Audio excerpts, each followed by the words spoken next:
今仔开始哦，咱台湾出口到美国的商品哦，就要扣20%的关税。在野党是搁再批评讲，咱国的团队甲美国谈判的过程互相，所以立法院外交国防委员会今仔是开机密会议，要求佮爱交出谈判相关的文件。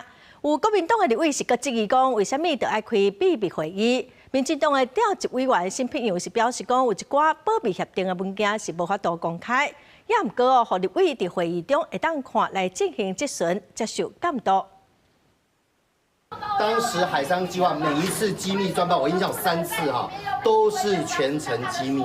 立法院外交委员会外口调遐立委玩甲真厉害，因为民进党这个调会新北用临时变更，初次议程该审查台美贸易谈判文件，转成是用秘密会议的形式。根据这一个保密协定，这一个机密文件呢，当时是怎么形成的？为什么有这样的一个谈判的一个方式，用这样的一个内容来做质询？最好的方式就是民意代表能够用机密会议的方式来针对这个部分代表人民来做监督。过去可以有机密的部分，可是也会有公开，尤其这个攸关我们很多的面向，那我们到底付出什么？现在全民都很想知道。外交国防委员会如果继续跑去亲近农场去数牛有几只、羊有几只的话，台湾人民可以忍受吗？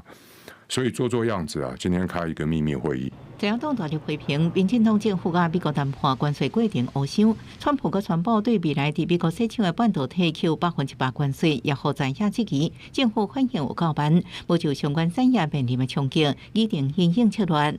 美国相关的有关于昨天刚宣布它的具体的内容，我想我们跟各位都一样非常的关心，那也正在了解之中。那我们尊重国会的监督啊，所以这虽然说这个几乎没有先例，就委员所关心的问题相关的文件，我们提供给委员。今天就是来受到国会监督，来讨论这些保密协议，谢谢。